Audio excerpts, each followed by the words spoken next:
Rádio França Internacional, emissões em língua portuguesa. São 18 horas aqui em Paris, 17 horas em Luanda. Stephanie Palma. Sejam muito bem-vindos à segunda emissão da RFI em português desta quarta-feira, 31 de agosto. Eis os títulos que estão a marcar a atualidade.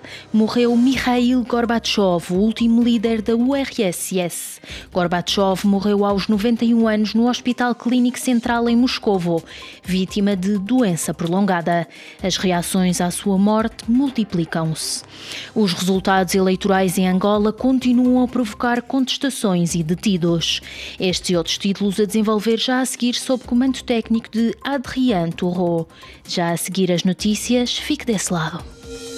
RFI, as vozes do mundo. Começamos este noticiário com a atualidade internacional. Um homem raro, único ou que escreveu a história do mundo. Foi assim que atuais e antigos líderes ocidentais descreveram a vida e feitos políticos de Mikhail Gorbachev, que faleceu esta terça-feira aos 91 anos.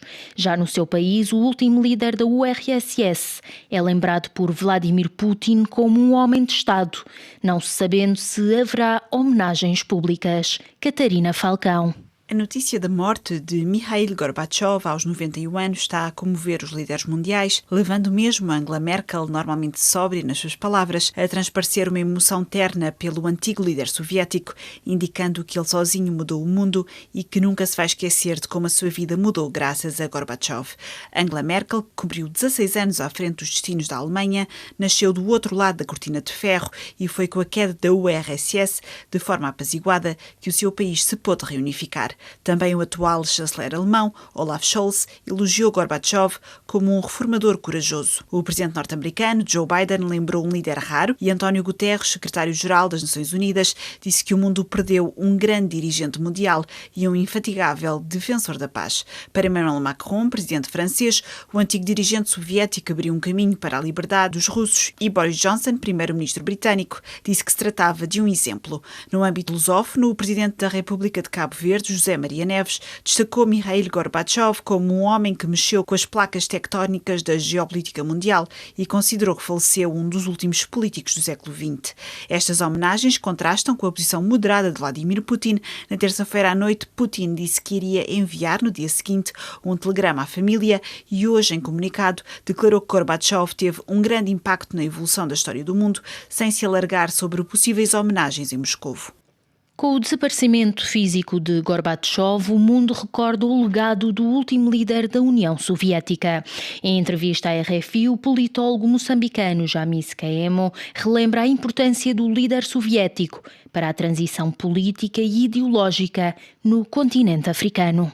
Gorbachev hoje pode não ter algum significado para determinados setores da União Soviética, pode não ter, ou da Rússia hoje, pode não ter significado para algumas pessoas. Mas há um significado que eu acho que ela merece de conhecer da história. É que permitiu que os países africanos que eram presos a uma ideologia de partido único pudessem se abrir para um multipartidarismo, para uma democracia multipartidária. Eu acho que este é um contributo que deve ser lembrado do Gorbachev como algo que é benéfico e que permitiu ampliar a participação popular na vida do seu destino.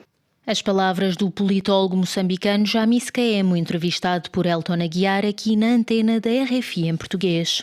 O funeral de Mikhail Gorbachev terá lugar em Moscovo este sábado, informaram as agências noticiosas russas, citando a sua filha e a sua fundação. O último líder da URSS vai ser enterrado no cemitério de Novodevitch, após uma cerimónia de despedida. RFI, as vozes do mundo. Entretanto, a Europa prepara-se para cortes de abastecimento de energia por parte da Rússia.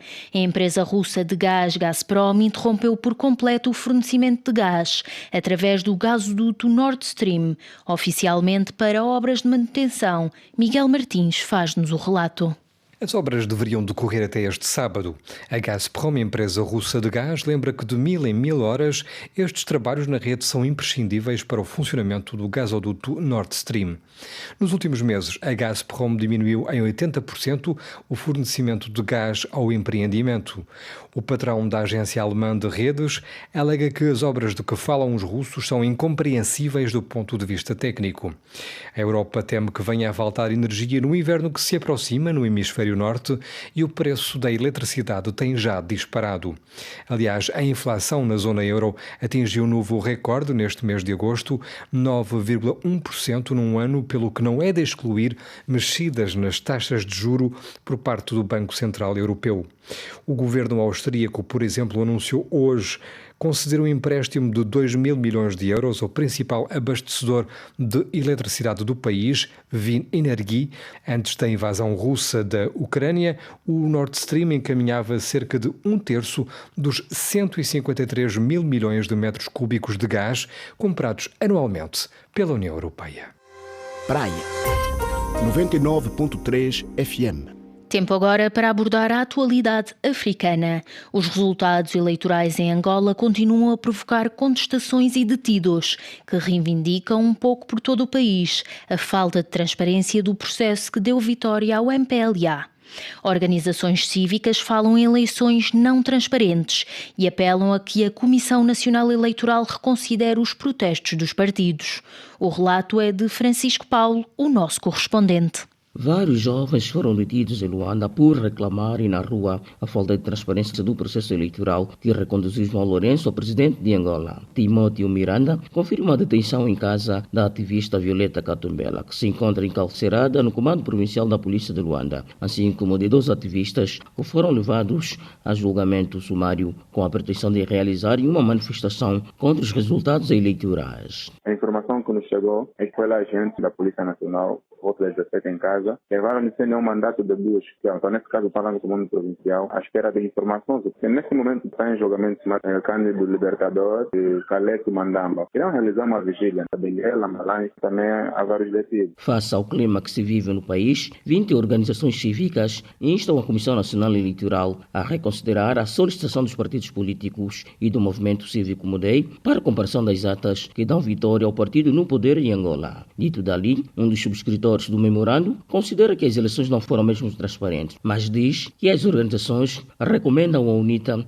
a publicar, no prazo de 24 horas, os resultados da contagem paralela que diz existir. É bom que a CNE atenda às reclamações dos partidos concorrentes e da sociedade civil. Nós apresentamos esse memorando, mas também deixar um aviso à própria UNITA que deve publicar os resultados definitivos que tem no intervalo de 24 horas. Francisco Paulo, Luanda, RFI. Ainda em Angola, nomeadamente em Luanda, um grupo de 12 cidadãos foram detidos em flagrante delito pela Polícia Nacional, quando tentavam fazer o contrabando de 30 mil litros de combustível para a comercialização em alto mar, por via de 2 lanchas. A informação foi avançada pela polícia esta quarta-feira. Tempo agora para abordar a área desportiva. Esta quarta-feira decorre a 5ª jornada do Campeonato Francês da Primeira Divisão de Futebol. O Paris Saint-Germain, que está na liderança, desloca-se ao terreno do Toulouse. Isto enquanto o Mónaco, que empatou com os parisienses a uma bola no passado domingo, recebe o Troyes. Em entrevista à RFI, Caio Henrique, lateral esquerdo brasileiro do Mónaco, abordou os objetivos da equipa e também os pessoais desta temporada. Ouçamos-lo em entrevista a Marco Martins. A gente entra em todas as competições para ganhar. A gente sabe que vai ser uma temporada larga, né? Muito difícil, principalmente com as competições europeias no meio. Mas vamos tentar pensar jogo a jogo, né? A gente não pode fazer planos agora, dizer que vamos tentar alcançar o título, porque futebol é assim, a gente tem que pensar jogo a jogo. Já temos um jogo difícil contra o Troyes durante a semana, né? A gente tem que pensar vencer esse jogo em casa. Como é que tem sido essa aventura no Mónaco para o Caio? Para mim é importante, né? Desde que eu cheguei no Mónaco, acho que a minha vinda para o Mónaco eu buscava ter minutos, né? E desde que eu cheguei estou tendo bastante, Estou fazendo bastante jogos seguidos e, claro, conseguindo bastante bons resultados com a equipe do Mônaco. Esse ano, mais uma vez, batemos na trave da Champions League, né? Mas temos a Europa League agora para disputar e temos tudo para fazer uma grande temporada outra vez. Toda a gente pensa no Mundial. Também é o caso do Caio? Sim, sim. Se eu te falar que eu não penso, estou mentindo. Mas tenho minha cabeça tranquila, porque eu sei que se eu fizer meu trabalho bem no Mônaco, vou ter uma chance na seleção. E caso eu tenha que aproveitar. As palavras de Caio Henrique, defesa brasileiro do Mônaco. Terminamos assim este bloco informativo.